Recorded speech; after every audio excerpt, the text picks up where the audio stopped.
They brought him back to Grayson County, and it got some national attention. So Dr. Phil decided to pay a visit to Grayson County, Kentucky.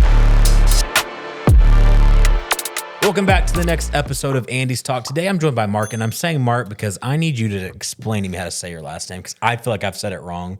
I've known you for almost a year now. I feel like I've said it wrong every time. Everyone does that. So it's Tawfik. Tawfik. Okay. So Marc Tawfik.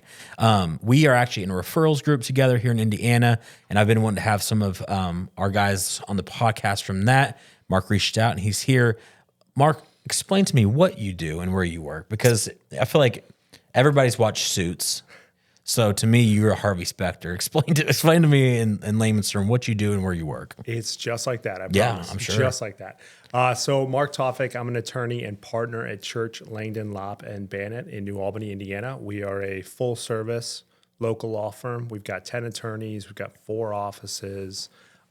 We do kind of everything. Most of what I do is defense work, litigation work. I'm in court a lot, all the time. So I'll do civil litigation, both plaintiff and defense, mostly defense work. I do criminal defense work. It's kind of my bread and butter. I started as a public defender, and I love the stories and helping people. That, you said you were kind of like Superman, where you keep a suit and tie in your car at all times. You just change real fast. Yeah. It's on the back of the door, in the car, depending on what I do, what I need to do. But we kind of do it all. I mean, we've got 10 attorneys, and we all do our own thing. We've got family law attorneys and probate attorneys, real estate, business, bankruptcy, everything across the board. That's been the whole goal of our firm, to develop that and have people that we can send down the hallway instead of across the street.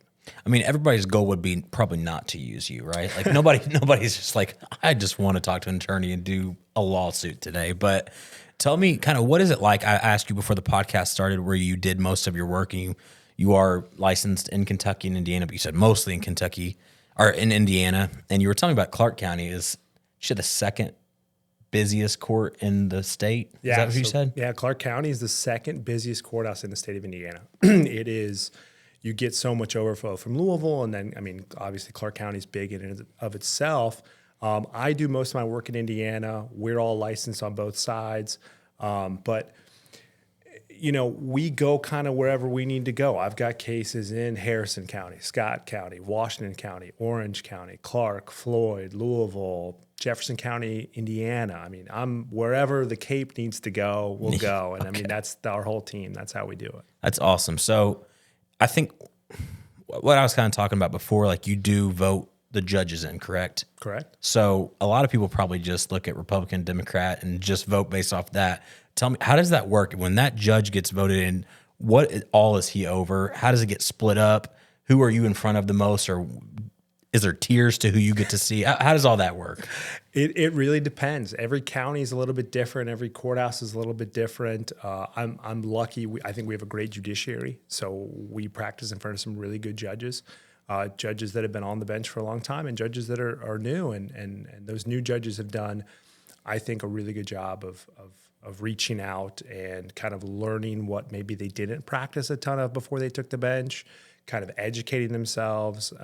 And I'm not in front of any judge more than any other. I'm all over the map, when it comes down to it. So I try to make sure whoever I'm in front of, I'm as prepared as possible, ready as possible, respectful as possible, and just representing my clients as best as I can. And then how does that work with when they are on the bench? How long are they allowed to serve in that spot until Until they get elected out. Okay. So you can. I mean, you have judges that retire. I mean, Floyd County, for instance, just recently had a couple judges turn over. Judge Orth was on the bench for a long time. She retired. Judge Cody was on the bench for a long time, and he retired. And we've had some great judges take their spot. Clark County, they just had some new elections. Judge Carmichael just retired, and Judge Rieger took her spot. And we have some other judges that have been appointed and won some elections because Clark County just keeps getting bigger, and they just keep having bigger caseloads, and they just need more judges. And we've had some great people kind of fill those shoes. That's great. So, you've been an attorney for how long did you say? It's been 10 years now. Okay. So tell me, the 10 years ago, Mark, was he taking any case he could get his hand? How does that work when you first get that? I'm trying to think of like suits, but what did you have to do as soon as you graduated? Like Was it like some sort of internship or apprenticeship? How does that work when you get out of college? So I went to law school after college. I graduated from law school. I sat for the Kentucky bar first. So you graduate in May, you sit and study till August. Okay. Sit for that bar exam, and then you wait. You sit on your hands for 2 months until you get results. It takes that long, even now? Yeah. Oh, yeah. Wow. I found out in October of 2014 that I passed that bar exam and got the results, and then was like, okay, now what? And I'd kind of worked for some criminal defense attorneys. That's kind of how I started. So I took a job working for the state of Kentucky as a public defender and really just getting my feet wet. I mean, I was in court every day, all day. You walk in, you got 20 cases with you, and then you're handed 20 more throughout the day, and you're just representing clients. And I'll be honest, that was educational because those people half the time know more than you do coming out of law school, because you learn about theories and all that fun stuff, but you don't know the real law until you get in there, you get in the courtroom, you meet your clients, you realize who you're representing, what you're standing for, and how important is that what you're doing. As that public defender, are you meeting those people pretty much the day of? Oh, yeah. Is there so explain to that too, like, I don't even really know, but are you work for the state and you're given to people that can't afford it, or how's that work as a public defender? Right. So the United States Constitution and state constitutions guarantee you a right to representation. Okay. If you cannot afford an attorney, the state will provide an attorney for you, and the same with the federal government in that instance. So I'm working for the state of Kentucky when I was a public defender, but that person is my client when it comes down to it. That's who I owe a duty to. That's who I'm trying to represent. That's who I'm trying to find a successful outcome for. So you're walking in, I am hollering names out in a courtroom, just trying to figure out who my clients are, where they are, what they look like, pulling them back in a conference room, going over the file with them, and just trying to do the best we can. I mean, there's a lot of blood, sweat, and tears and time to study for that, but that kind of seems like you could never get stuck in a rut because you get something new like every single day, like every single minute. I mean, being a public defender, we had some wild stories and we had some fun times. Any of those you could share, like with known names? You know, I can, and I'll give you a name even. Okay. So when I was a public defender, we had a little crime spree in Grayson County, Kentucky. I'm sorry, crime spree in Grayson County, Kentucky. Some young lovers had stolen some things allegedly. Got like a little Bonnie and Clyde action. Bonnie and Clyde action. Okay. They picked them up in Florida. They brought him back to Grayson County, and it got some national attention. So Dr. Phil decided to pay a visit to Grayson County, Kentucky, and wanted to interview our clients at the jail. So I got to meet Dr. Phil as a public defender, maybe 6 months out of law school, and he interviewed our clients, and we had to sit there right next to him and say, please don't answer that question, or I advise you not to answer that question, because we didn't want them to incriminate themselves on national television in front of Dr. Phil. So how do you top that 10 years in? I mean, have you ever had a better moment than that?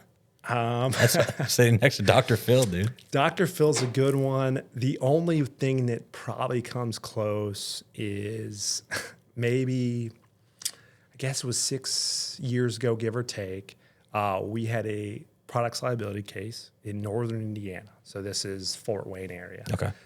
And an individual was working at a chicken hatchery, so where they have eggs come out, and he was working in the back trying to fix the manure line, and he didn't exactly do what the manual said.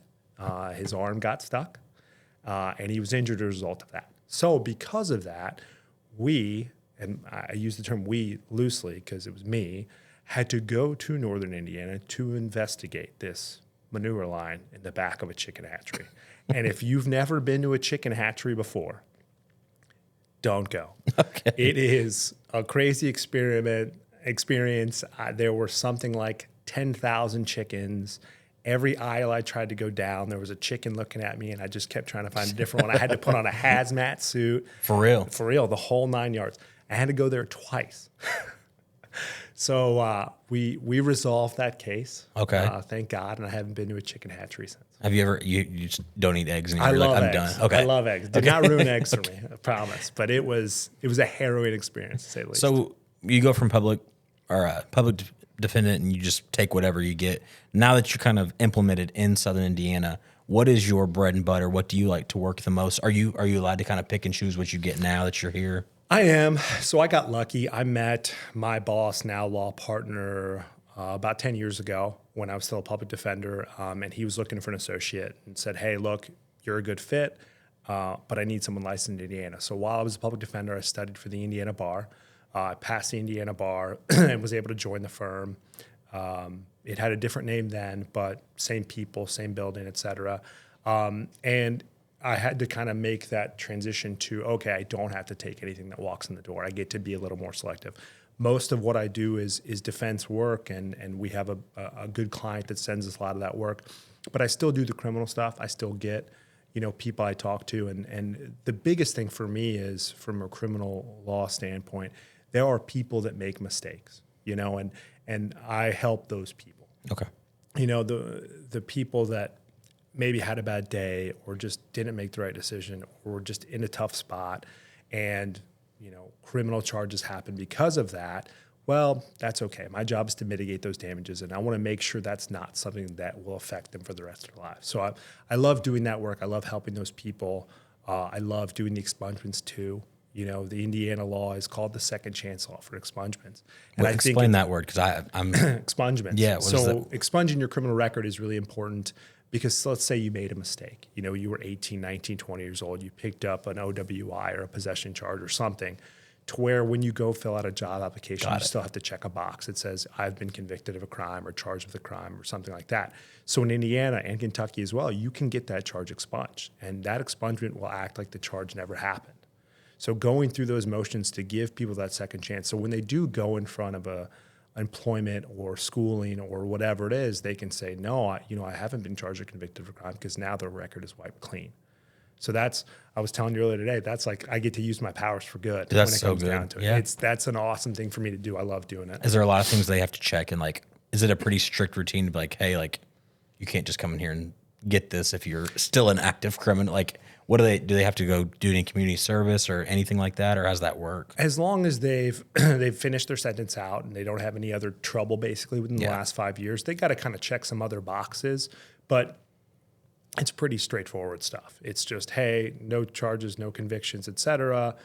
You need to go get your record to show the court not only that you don't have any charges or convictions, but with some record of it, and then you can kind of get those things going. But you have to wait a certain amount of time. So there's usually a 5-year waiting period in Indiana and Kentucky to do those things. But it opens so many more doors for people. Okay. So tell me about, did you go to law school at U of L, or where did you go to law school at? So I went to U of L for undergrad, and then I went to Ohio Northern for law school. I love Louisville, born and raised in Louisville, but I had to kind of get out of Louisville for a little while to take that next step, and I'm glad I did. We'll go back to law school. I did want to ask, when you take the Kentucky bar, how different is it state to state? Was the Indiana bar and the Kentucky bar that different, or did you feel pretty prepared with it, knowing that you had already passed the Kentucky bar, or? Well, the good part was when I took the Indiana bar, I was already a practicing attorney. So I had a little more under my belt when it comes down to it. The two bar exams were very different 10 years ago. A lot has happened in the last 10 years. Now there's uniform bar exam, which is more combined of the two. It's making it easier for people, especially people in our area who are, you're right on the river. Yeah. You could, not from here, you couldn't hit a golf ball to Kentucky, but from a lot of Malachi Indiana, probably could. Yeah. But there's a lot of people that could, and it's silly not to have someone that's licensed on both sides, because you have so much crossover. So it just made so much sense. Is that state by state thing, or is it if you can't take one test and serve in all states? Not anymore. No. So the UBE is the new bar exam, and I don't know the requirements. I don't have to take any more tests. Thank God. I'm done. Good for you, man. I do my continuing legal education. I stay up to date, but I'm done with the testing process. But when I took it, it was 2 separate states, 2 separate tests, 3 days each. Yeah, it was fun. I can only imagine. My wife's a nurse, and she took the NCLEX, and it was months of this, not as much as you, but just you take that test, and your whole life leads up to that test, and you're like, I don't know what to do now. I don't have a result. We're just going to party. So, And I got the results of the Kentucky bar, the first bar, the week of my wedding. Okay. And thank God you passed, because that would have ruined the week. Speaking of your wedding, talk to me a little bit about your family. You said you're from Louisville. Where'd you go to school? In high school, where'd you meet your wife? How many kids do you have? Tell me about all that great stuff. Yeah. So born and raised in Louisville. Well, I moved to Louisville when I was 2. Okay. My parents moved there, and I guess I had no choice at 2. Went to school there, went to St. X for high school, U of L for undergrad. I've got a lovely wife. We've been married for 10 years now. 2 little boys, 6 and 3, and thank God they're back in school. That's all I can say about that. But it's busy, it's great, it's so much fun, and they're getting to that age where they're into sports, and seeing that kind of stuff is just, it's awesome. Yeah. So you did say that your kids are going to go to Trinity, right? Ooh. I'm sorry, that's like a curse word to you. I apologize. They can go wherever they want. I'll pay for St. X. Okay, that's good. That's good. And tell me a little bit about, when you are kids, are you coaching? You coaching their sports? What were we coaching here? So I coach my son's soccer team. He did it through the YMCA, so I volunteered to coach, and then I was doing it at his grade school. But we got basketball season coming up. Okay. All right. I was never a soccer player. I don't know if you can tell, but basketball is a little more my bread and butter. So Okay. I can get into that and help with that. Coach Mark, you got playbooks ready to go, and I think you seem like a Bobby Knight style guy to coach here. at this age, it's really just keeping them paying attention, Yeah. engaged, and staying upright. Yeah. More so. Well, Mark, if anybody watching needs to reach out for any reason, how can they reach out to you? And then just double down on the services that you guys provide, because it's not, I know you do, what is it that Bridget does? Estates. If you plan on dying, that's what I was trying to say. Like, That's her motto, right? yeah. So tell me a little bit, how can they reach out to you? And then just go over your services one more time. Yeah, of course. So again, my name is Marc Tawfik. I'm an attorney and a partner at Church, Langdon, Lopp, and Banet, CLLB Law. Our office is in downtown New Albany, right there on Pearl Street, 2 blocks from the courthouse, 2 blocks from the river. We do have offices in other locations, Louisville, Salem, Harrison County, which is great. Our number is 812-725-8224. Catch us online, cllblegal.com. We do it all. I tell people we are your local full-service law firm, and we take that very seriously. We do everything from adoptions to zoning and everything in between.